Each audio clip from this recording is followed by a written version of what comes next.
Kasus narkoba jadi kasus urutan teratas di tahun 2017.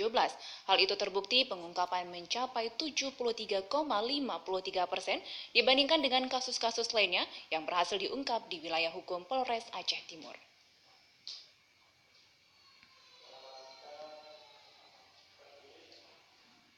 Kapolres Aceh Timur dalam konferensi pers dengan sejumlah awak media cetak dan elektronik yang digelar di Aula Serbaguna, Kapolres Aceh Timur beberapa waktu lalu mengatakan dalam mengungkapkan sejumlah kasus yang ditangani dalam wilayah hukum Polres Aceh Timur, kasus yang paling menonjol adalah kasus narkoba dengan jumlah kasus 158 kasus atau mencapai 73,53%.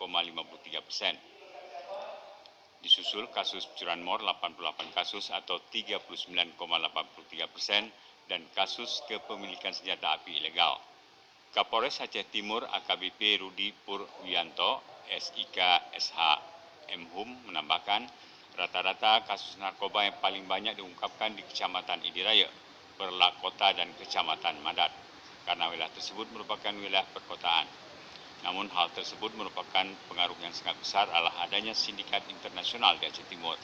Sindikat tersebut termasuk orang Aceh Timur yang berdomisili di Malaysia dan membangun jaringan ke Aceh Timur dengan menggunakan jalur laut sebagai jalur pasokan barang haram tersebut. Kasus narkoba di Aceh Timur rata-rata pengecer, kurir dan pemakai didominasi oleh wirausaha, petani dan nelayan. Dari Aceh Timur, Said Maulana TVRI melaporkan.